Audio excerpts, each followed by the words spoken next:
Bom dia, bem-vindos a mais um programa Caminhos da Responsabilidade do COPIC, o Conselho Português de Igrejas Cristãs. Hoje vamos falar sobre missão transcultural na Europa, particularmente, obviamente, em Portugal. E para falarmos sobre este tema, nós temos connosco em estúdio o pastor Valdir França e o pastor Claudinei Júnior, ambos da Igreja Presbiteriana de Portugal e ambos oriundos do Brasil, embora com percursos diferentes. E é com eles que vamos falar sobre a missão em Portugal e de como essa missão é afetada também por elementos culturais. Em primeiro lugar, bom dia e obrigado pela vossa disponibilidade para estarmos juntos. E creio que seria interessante começarmos a nossa conversa tentando perceber o percurso que fizeram até chegar aqui a Portugal, no contexto da Igreja Presbiteriana, onde estão, neste momento, a ter uma determinada função. Muito bom dia, Eduardo. Um prazer estar com você e também poder compartilhar um pouco dessa jornada que é interessante. Muito obrigado, Eduardo, pelo convite. É uma enorme satisfação, muito bom estar aqui e poder compartilhar um pouco sobre nossas experiências. No contexto da Igreja Presbiteriana, como é que se processa a vossa chegada a Portugal? É um intercâmbio? É uma parceria? Como é que isso aconteceu? Vou talvez começar pelo Claudinei, que está há mais tempo connosco. Sim, já estou um pouco mais de um ano aqui. Vim, a princípio, a convite da IEPP. Se iniciou a minha estadia em Portugal, na verdade, em 2023. Porém, fiquei num período de apenas 21 dias. Vim trabalhar no campo de férias. A minha estadia aqui se deve realmente ao trabalho com jovens e crianças da Igreja Evangélica Presbiteriana de Portugal. Fiz esse período de 21 dias em 2023 e gostaram, convidaram para voltar. No início do ano de 2024, vim e dessa vez já de forma mais definitiva, justamente para assumir essa liderança no trabalho com jovens e crianças da Igreja Evangélica Presbiteriana de Portugal. E, no caso, é uma parceria com a Igreja Presbiteriana? Exato, é com a Igreja Presbiteriana Unida do Brasil. Exato. Essa comunicação se deu em uma das reuniões do Conselho Mundial de Igrejas. A liderança da IPU teve contato com a liderança da IEPP e pediram candidatos que podiam vir para executar essa função. O meu nome surgiu como um desses candidatos e fui o escolhido para desde então, vir e começar a desempenhar esse trabalho. É aí um aspecto interessante, depois falaremos um pouco, que é como é que se seleciona e em função de que critérios. Pastor Valdir, aí a sua história tem um antecedente. Claro, no meu caso, a nossa intersecção, eu trabalhei com a Igreja Presbiteriana dos Estados Unidos e era coordenador de área de missão para a América Latina e para o Caribe. E na minha relação com a IPU se deu essa possibilidade de um trabalho tripartite, não? Em três partes, com a IPU e a IEPP e a Igreja Presbiteriana dos Estados Unidos. De um modelo único de missão que não parte do norte, mas que vem dessa relação de mutualidade, de igualdade, com três denominações diferentes para apoiar um projeto local. Então, foi daí que que a minha conexão com a igreja se deu e se desenvolveu, e por isso eu estou aqui. Inicialmente, a partir desse trabalho tripartido de três instituições, já havia a presença da pastora Cassilene, se não estou em erro, Nobre, aqui em Setúbal, na área de Setúbal. Claro, a presença da pastora Cassilene se dá por esse acordo tripartido entre as três igrejas, né? Então, como um modelo diferente de não enviar missionários, né, ou obreiros para fazer alguma coisa nova, mas sim colaborar com a igreja existente, com a igreja que já está instalada e apoiar no ministério que a igreja tem para fazer. Então, é um modelo interessante, é um modelo assim que tem aspectos significativos no sentido de que não é uma instituição estrangeira que envia uma pessoa para fazer alguma coisa nova, para criar alguma coisa nova, mas que envia para colaborar debaixo da autoridade, debaixo da supervisão da Igreja Presbiteriana em Portugal. E face às necessidades de quem convida, não é? Exatamente.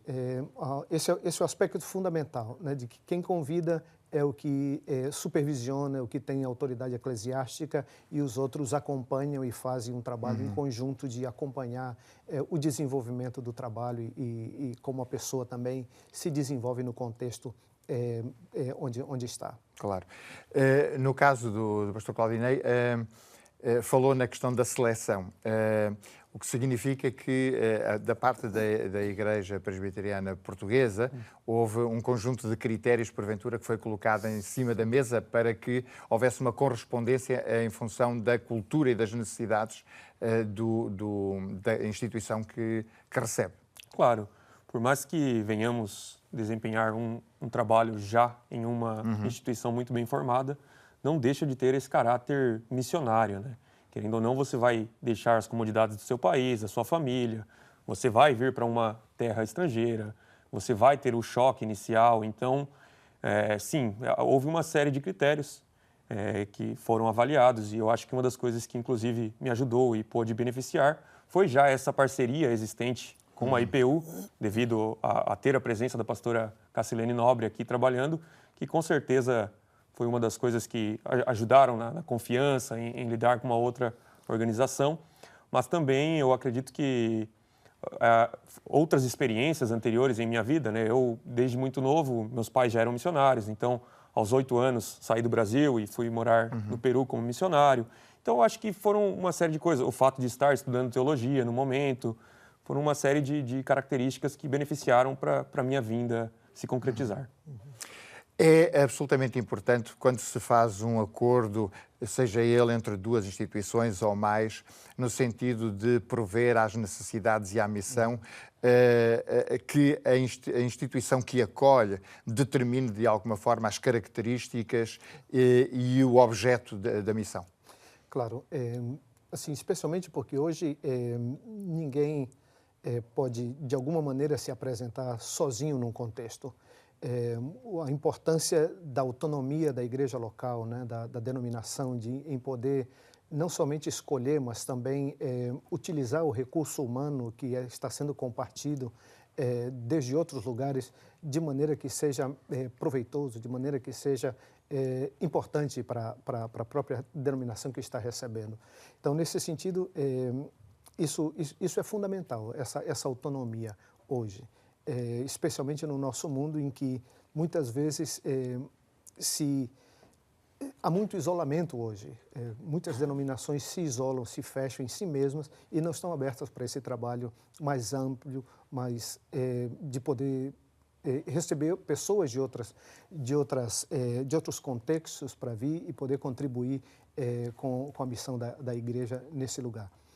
Então, assim, eu creio que para a gente hoje é um exemplo muito importante, muito bom, que não estamos sozinhos e não podemos fazer o trabalho sozinho. A gente tem que contar com outras pessoas, com outros recursos que possam nos ajudar nessa caminhada. Então, acho que esse é um aspecto importante desse trabalho transcultural, né? De romper, de passar por cima de algumas barreiras para que a gente possa ser efetivo na colaboração e na contribuição de uma denominação local. Ou seja, já lá vai o tempo em que os missionários ou a instituição que enviava missionário determinava, no fundo, quais seriam as necessidades e quais seriam as ênfases que deveriam trazer para a missão. Hoje, a missão tem que estar muito mais contextualizada. Exatamente. Nesse aspecto de transpor barreiras, a contextualização é fundamental, né? Um tem que aprender o idioma, tem que aprender a maneira de como se pensa, como se realizam as obras, como se caminha numa cultura.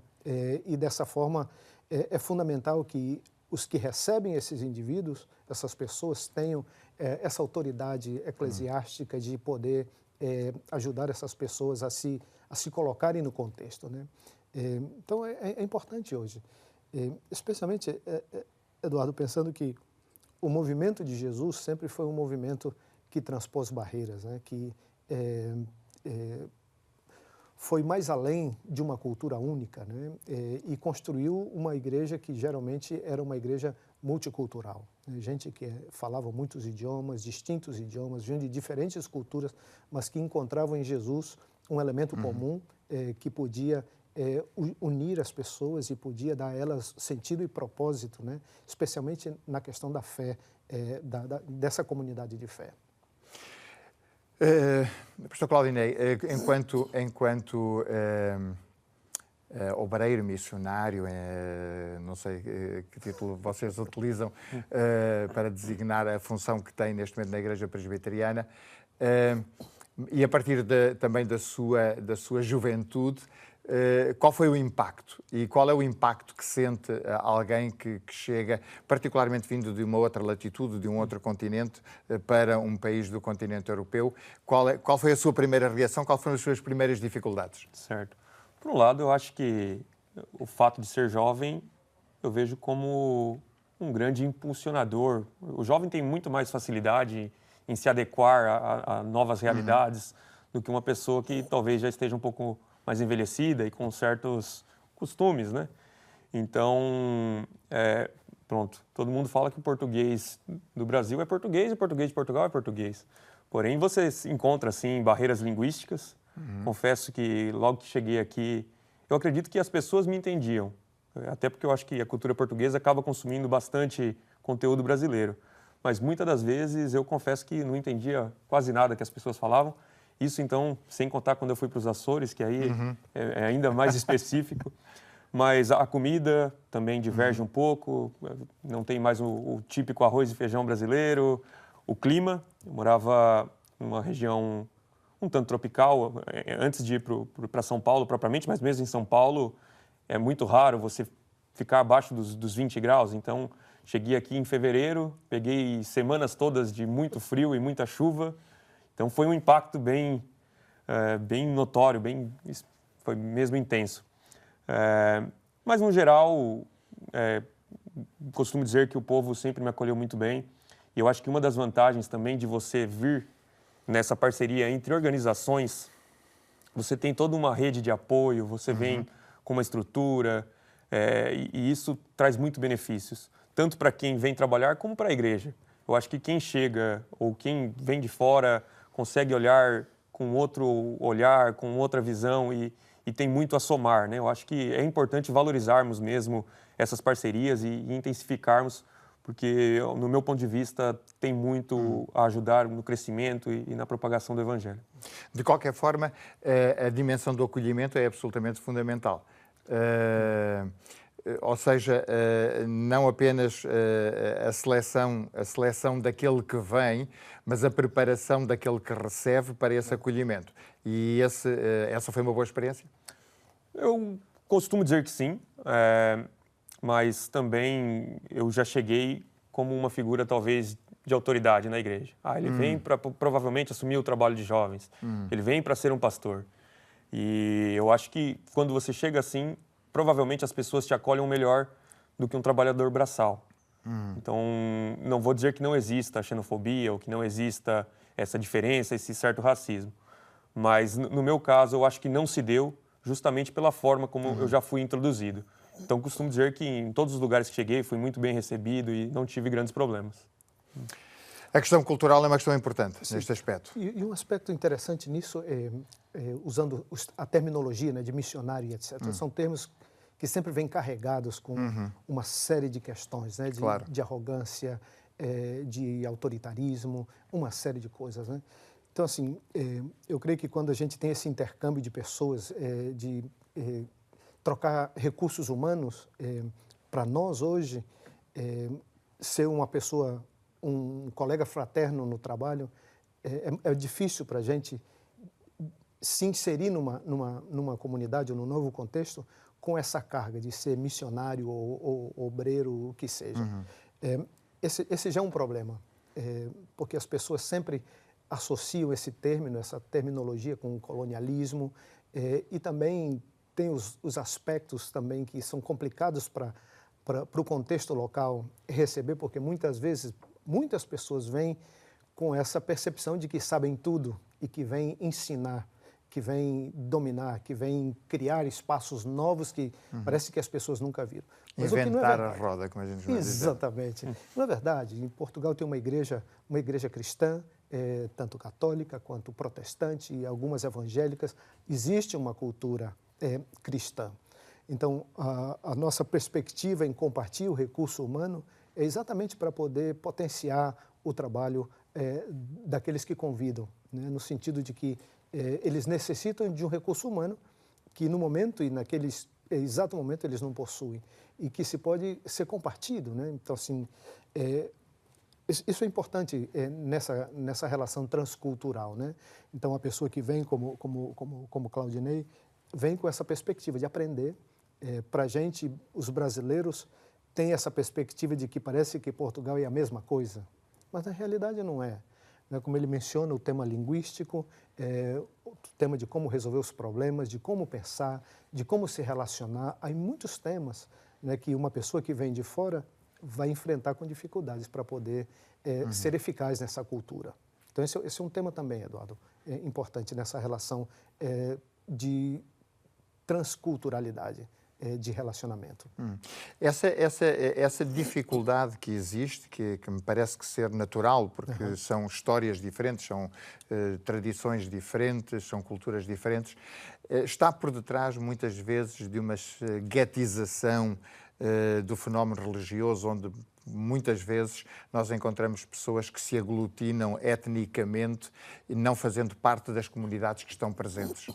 É interessante, né? Porque se a gente trabalha a missão no modelo de Jesus, é muito fácil de aprender. Jesus se encarnou, Jesus contextualizou-se, Jesus era presente dentro da cultura, Jesus tinha humildade de chegar numa cultura. E muitas vezes, por isso que eu mencionei o termo missionário, tem essa arrogância típica, não? De que vem como se conhece tudo, né? Mas na realidade necessita, como Jesus, da humildade, né? Necessita desse aspecto da missão de Jesus, do modelo de Jesus, de poder aprender, de poder escutar e procurar desenvolver relacionamentos que tirem essas pessoas que vêm, por exemplo, como os imigrantes, do gueto, para que possam ser integradas na sociedade, que possam de verdade serem testemunhas mais eficazes em todos os setores da sociedade portuguesa, que às vezes é um problema. Que às vezes os grupos que são igrejas étnicas, muitas vezes, não de maneira intencional, criam um gueto. E isso fica difícil, transpor e ser uma testemunha mais ampla, de testemunhar para toda a sociedade. Eu não sei o que se passa no contexto, ou sei um pouco, mas não sei, obviamente, como sei em outra tradição cristã, que é a minha, o que se passa em termos de presença de imigração no contexto da Igreja Presbiteriana em Portugal, mas a pergunta que lhe faço, Pastor Claudinei, é no sentido de perceber se o seu trabalho é mais com portugueses ou com estrangeiros. E qual é, digamos, o objetivo que no fundo está diante de si? Certo. Eu hoje tenho um dos objetivos que é realmente estruturar melhor o Departamento de Juventudes da Igreja Presbiteriana em Portugal. E eu acho que talvez não seja muito novidade, eu acho que deve ser algo muito semelhante à Igreja Metodista. O número de jovens, na grande maioria, são estrangeiros, ou de países africanos, ou a grande massa brasileira que tem vindo a Portugal. Então eu diria que hoje temos mais estrangeiros do que propriamente portugueses. E eu acho que é muito interessante, né, pensarmos na igreja não apenas como essa instituição religiosa, mas eu acho que temos que vê-la também como uma promotora de vida, né, uma vida planificada. Porque muitas das vezes essa guetização, né, como nós estamos falando, são muitos imigrantes que vêm para cá e vivem em situações muito más. E eu acho que a igreja tem esse papel de dar educação, de abrir novos horizontes, principalmente para esses jovens, que eu acho que têm muito potencial, porém vêm de uma realidade muito distante. Então chegam aqui e não sabem essa realidade tão intensa de trabalho, de estudos e as oportunidades que eles têm.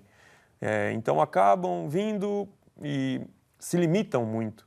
Eu acho que a igreja, no que eu tenho tentado trabalhar, tenta promover essa abertura para que eles cheguem a ter uma vida plena e possam ter um desenvolvimento profissional e, assim, consequentemente, possam viver de uma maneira mais agradável. E é fácil para para si, enquanto promotor, digamos, desta recuperação do Departamento da Juventude, lidar com a comunidade portuguesa? É uma boa pergunta. E é uma boa pergunta justamente por serem minoria, né? E eu acho que a questão da transculturalidade se dá também em tentar conciliar os jovens, vamos dizer, brasileiros, os dos países africanos e os portugueses. Graças a Deus não tive nenhuma experiência tão negativa. Porém, são ideias muito dispersas umas das outras, muitas das vezes. Então, é um desafio mesmo. Mas, no geral, acho que tem corrido bem, temos caminhado a passos curtos, mas eu acho que também, muito na vertente do que o Valdir estava falando, embora eu esteja aqui há um ano, eu acho que é o período mínimo para você aprender, para você adquirir, para você entender as dores das pessoas e aí você começar a montar um planejamento de trabalho. Então, é um desafio. Não digo que seja mal, que seja difícil, porém exige perguntas inovadoras, exige procurar respostas mesmo que consiga conciliar e assim poder caminhar. Uma coisa importante, eu creio, Eduardo, também que a proficiência cultural, ela vem com esse modelo também de Jesus, de estar presente, da presença de Jesus, a presença da pessoa que vem para compartilhar. Como essa presença redunda, se transforma em relacionamentos, em aprendizagem, para que um possa ser proficiente na cultura de tal maneira que ela também possa comunicar. Por exemplo, eu estou num projeto de 3 meses com a igreja, com o meu presbitério do Tropical Florida, da Igreja Presbiteriana dos Estados Unidos, com a IEPP, para que eu possa voluntariar, estar com eles uns 3 meses. É um curto espaço de tempo, né, para você conseguir aprender algumas nuances da cultura e da integração.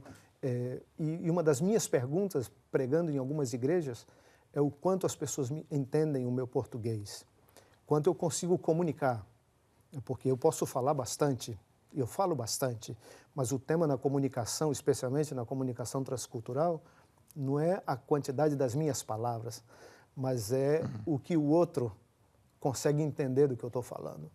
Então, a proficiência cultural tem esse tempo para me ajudar a compreender como eu consigo comunicar, como o que eu estou falando consegue ser entendido e compreendido pelo outro. Mesmo que eu fale um português de Brasil ou do Brasil, eu creio que há muitos ruídos nessa comunicação. E as pessoas... Nós tivemos uma experiência recentemente, nós fomos num programa em Coimbra, de servir as pessoas, de criar comunidade e para que as pessoas pudessem ter um espaço solidário, onde elas pudessem contar suas histórias. Eu sentei do lado de uma senhora e a gente teve uma conversação muito legal durante a noite. Mas assim, eu não lembro nem um terço do que eu conversei porque eu não entendia o português dela. E eu fiquei imaginando o quanto que ela também me entendeu. Havia um ruído enorme na sala, mas a conversa foi muito gostosa, foi muito boa. Mas assim, não posso dizer que eu saí dali, que ela me compreendeu totalmente, eu compreendi ela totalmente. Claro. Bom, eu creio que o nosso tempo está, obviamente, a chegar ao fim. Esta é uma conversa que corre muito facilmente. São certamente muitos desafios que se levantam a esta missão transcultural, mas que é uma realidade à qual nós não vamos fugir e que se vai certamente alicerçar com o passar do tempo, mas, obviamente, o grande enfoque será, obviamente, nesta colaboração e nesta parceria que se estabelece entre instituições religiosas, nós podermos também, no que diz respeito à Europa, não apenas facilitar o acolhimento daqueles que vêm até nós, mas também suscitar nos próprios locais uma apetência para a espiritualidade que está efetivamente um pouco arredada da realidade, particularmente dos portugueses. De qualquer forma, agradeço as vossas palavras e certamente teremos outras oportunidades para podermos falar. Muito obrigado. Obrigado. O nosso programa chega ao fim. Espero que tenham gostado e até à próxima oportunidade. O nosso desejo é o de sempre. É de que fiquem bem, fiquem com Deus.